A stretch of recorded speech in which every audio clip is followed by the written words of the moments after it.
तोते की शाप की वजह से सीताजी को सहना पड़ा था ये कष्ट। एक गर्भवती के शाप के कारण सीताजी को सहना पड़ा था वियोग।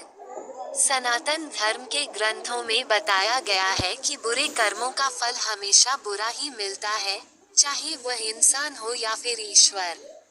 इसका एक उदाहरण माता सीता का है, जिसका जिक्र रामायण में किया गया है।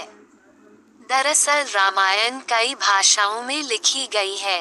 अलग अलग रामायण में कई तरह की दंत कथाएं मिलती हैं, जिनसे कई लोग परिचित नहीं हैं।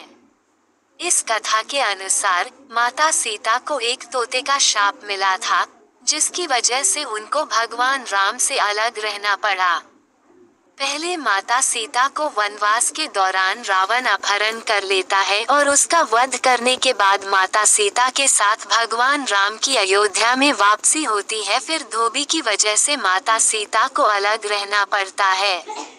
हम सबके मन में सवाल उठता है कि राम तो भगवान है, फिर वह अपनी पत्नी से अलग क्यों रहे। विवाह पंचमी के अवसर पर आइए जानते हैं इससे जुड़ी एक कहानी के बारे में। बगीचे में सहेलियों के साथ थी माता सीता। कथा के अनुसार माता सीता बाल्यावस्था में अपनी सहेलियों के साथ बगीचे में खेल रही थीं। वहीं बगीचे में एक तोता का जोड़ा पेड़ पर बैठा था।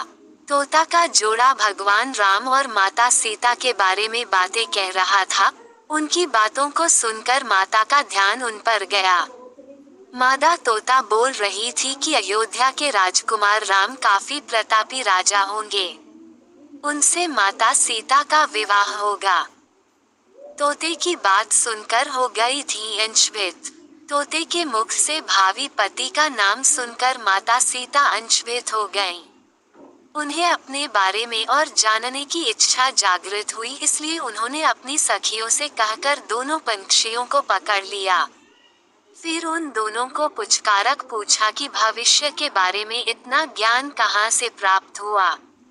तब पंछियों ने बताया कि इससे पहले हम महर्षि वाल्मीकि के आश्रम में रहते थे, जहाँ हर रोज राम और सीता के जीवन के बारे में बताया जाता है। इसलिए उनको दोनों के बारे में हर चीज कंठस्थ याद हो गई है। सीताजी के सवालों के जवाब देते रहे तोतों का जोड़ा। सीताजी ने पंछियों से कहा कि जिस जानक पुत्री सीता की तुम लोग बात कर रहे हो, वह मैं ही हूँ। मुझे मेरे और राम के बारे में और भी बातें जाननी हैं। तब नर तोता ने कहा कि हे सीता, आपका विवाह अयोध्या के राजा दशरथ के ज्येष्ठ पुत्र राम के साथ आपका विवाह होगा और आपकी जोड़ी तीनों लोकों में सबसे अद्भुत होगी। सीताजी सवाल पूछती रहीं और दोनों तोता जवाब देते रहे। नर तोता ने की माता सीता से विनती। सीताजी ने कहा कि जब तक मेरा विवाह नहीं हो जाता तुम दोनों मेरे साथ राजमहल में रहोगे और तुम वहां सारी सुख सुविधाएं मिलेंगी। सीताजी की बात सुनकर तोता का जोड़ा घबरा गया। तब नर तोता ने कहा, हे जनक पुत्री, हम गगन के पंछी हैं, इसलिए पिंजरे में बंद रहकर हम जीवित नहीं रह पाएंगे। इसलिए हमको आजाद कर दीजिए। तोते ने इसके लिए बहुत याचना की। तब सीताजी ने नर तोते को छोड़ दिया, लेकिन मादा तोता को नहीं छोड़ा और कहा कि यह मेरे साथ रहेगी। तोता ने दिया माता सीता को शाप। नर तोता ने कहा कि मेरी पत्नी गर्भवती है, इसलिए ऐसे समय पर उसको जाने दें। हम दोनों एक दूसरे का वियोग सहन नहीं कर सकते, इसलिए आप मेरी पत्नी को जाने दें। लेकिन सीताजी ने उसकी एक न सुनी। इस पर मादा तोता को बहुत गुस्सा आया और शाप दिया कि जिस तरह तुमने गर्भावस्था में मेरे पति से मुझको अलग कर दिया है, वैसे ही गर्भावस्था के दौरान तुमको भी पति वियोग सहना पड़ेगा। इतना कहते ही मादा तोता ने अपने प्राण त्याग दिए। इस तरह हुआ वियोग। मादा तोता के प्राण त्यागने के कुछ समय बाद नर तोता के पत्नी वियोग में प्राण चले गए।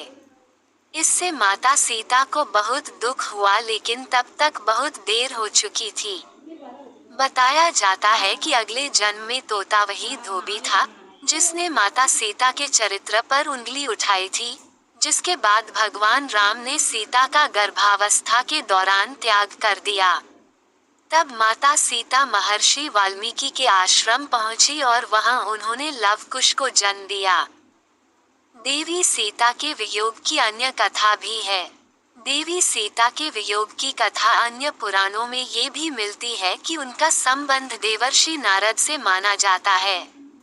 कथा के अनुसार एक बार नारद जी को अभिमान हो गया था कि कामदेव भी उनकी तपस्या और ब्रह्मचर्य को भंग नहीं